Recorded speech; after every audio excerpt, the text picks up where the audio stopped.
Temporary Girlfriend 4, Changing at the Beach, a male-to-female tale. Written by Jane Fox.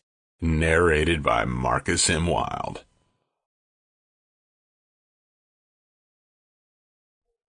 Jerome cut across 2 lanes of traffic, ignoring the honks and shouts from the other drivers.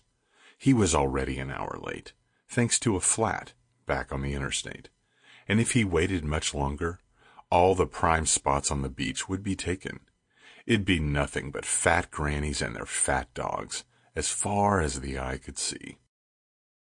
The thought of it was about to make him burst a blood vessel. You had to get there at the right time.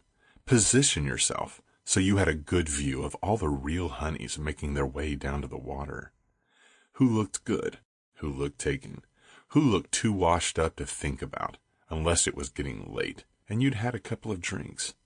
He had one day at the beach, and he was determined to use it, to get as laid as he possibly could. It was what he'd looked forward to for a month now, once the weather had finally warmed up. And to hell with any cars trying to get in his way. He pulled in front of a little lime green thing driven by a blonde and her guy. The blonde actually looked pretty good, but gave him the finger and started tailgating him. Aggressive bitch. He swung into the other lane and continued until he got to the beach parking. His secret lay in his trunk. You had to pack enough to last for hours out there, because you might have to make your move several times. But you didn't want to be like the sad dads out there with 3 coolers and huge umbrellas and tents, slathering themselves with white goo and wearing big hats. Girls couldn't even see that. You became so invisible, you weren't even detectable. You were like the sand. So, simple cooler, couple of drinks, refillable water bottle, towel, sunblock in the form of an oil, to make you sleek and shiny, to bring out the definitions in your musculature. No white stuff.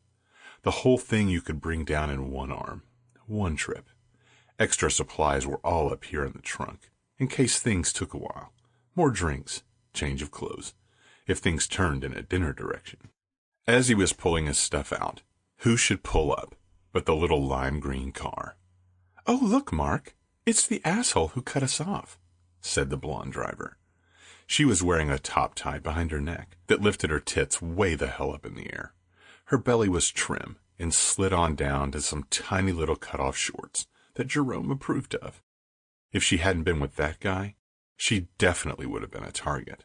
Hell, maybe the guy would take a nap or something and he could move in. You never knew out here. Sample complete. Ready to continue?